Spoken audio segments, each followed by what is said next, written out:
خوش نصیب ہوتے ہیں وہ مسلمان جو شیطانی اثرات سے محفوظ ہوتے ہیں۔ لوگ عام طور پہ ایک سوال کرتے ہیں جب بھی کوئی پریشانی ہوتی، کوئی ہم پہ اثرات تو نہیں ہے، اثرات تو نہیں ہے۔ ہم انہیں کہتے ہیں کیوں نہیں اثرات؟ جب گناہ کیے تو شیطان کے اثرات تو ضرور ہیں، اثرات تو ہیں، شیطان کے اثرات تو ہیں، تبھی تو یہ ہو رہا۔ اب ہر چیز کا اثر پتہ نہیں، اثرات سے مراد پتہ نہیں کیا لیتے ہیں، لیکن شیطان کا اثر کا یقین نہیں کرتے کہ ہاں شیطان کا بھی اثر ہو سکتا ہے، شیطان کا بھی اثر ہو سکتا ہے۔ تو زندگیوں میں شیطان کا اثر ہوتا ہے، جب اللہ کی نافرمانی ہوتی ہے تو یقین ہے کہ اس پر شیطان کے اثرات ہیں، شیطانی اثرات ہیں اس پر۔ اور بس اوقات انسان شیطانی اثرات سے وہ حرکتیں کرتا ہے جو عام آدمی نہیں کرتا، جو عام آدمی نہیں کرتا۔ جب عام آدمی نہیں کرتا، جب شیطانی اثرات بہت ہو جاتے ہیں تو انسان وہ حرکتیں کرتا ہے جو عام نارمل انسان نہیں کرتا۔ اس قدر شیطانی اثرات کا اس پہ اثر ہونے لگتا ہے۔ تو شیطانی اثرات ہوتے ہیں۔ ہاں فرمایا میرے جو خاص بندے ہیں ان پر شیطان کا اثر نہیں ہوتا۔ ان عبادی لیس لک، جس قدر آدمی پاکیزہ رہتا ہے، طہارت پہ رہتا ہے۔ طہارت دونوں قسم کی طہارتیں ہوتی ہیں، جسمانی طہارت بھی، روحانی طہارت بھی۔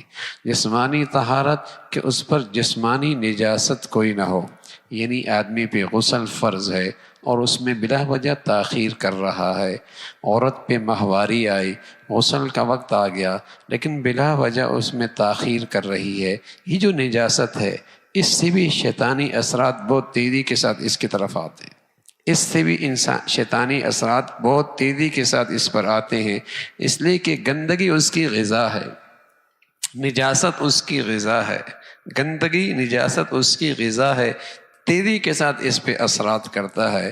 دوسری روحانی طہارت، گناہوں کی گندگی، گناہوں کی گندگی یہ بھی ایسی چیز ہے، یہ بھی شیطان کی خاص غذا ہے۔ کسی گھر میں ہو، کسی گھر میں ہو، کسی زندگی میں ہو، شیطان اس پر بھی تیزی سے قابو پاتا ہے۔ طہارت کی زندگی، گناہوں سے بھی طہارت ہو اور ظاہری نجاست اور باطنی نجاست اس سے بھی طہارت اور پاکیزگی ہو، یہ شیطان کے لیے رکاوٹ ہوا کرتی ہے، یہ شیطان کے لیے اس لیے رسول اللہ صلی اللہ علیہ وسلم فرمایا کرتے تھے کہ الوضوء سلاح المؤمن، باوضو رہنا یہ مومن کا اسلحہ ہے۔ الوضوء سلاح المؤمن، باوضو رہنا یہ مومن کا اسلحہ ہے۔ ظاہر ہے جب آدمی باوضو رہے گا تو اس پر نہ تو غسل کی ضرورت ہوگی، تبھی تو باوضو ہو سکتا ہے، اس گندگی سے بھی پاک ہے۔ اور آدمی جب ہر وقت باوضو رہتا ہے، الوضوء صلاح المومن، اس کی برکت سے گناہوں کی گندگیوں سے بچنا بھی آسان ہو جاتا ہے، شیطانی اثرات سے بھی محفوظ رہتا ہے، گناہوں کے گندگیوں سے بھی بچنا آسان ہوتا ہے۔ الوضوء صلاح المومن، وضو مومن کا اسلحہ ہے۔ تو طہارت کی زندگی سے شیطانی اثرات سے آدمی محفوظ رہتا ہے۔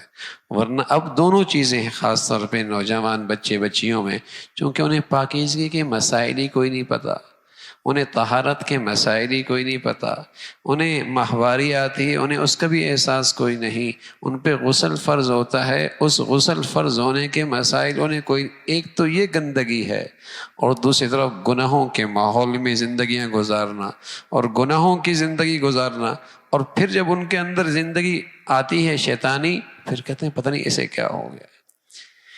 تو شیطانی اثرات ہوتے ہیں، شیطانی اثرات، اور وہ بہت گہرے ہوتے ہیں۔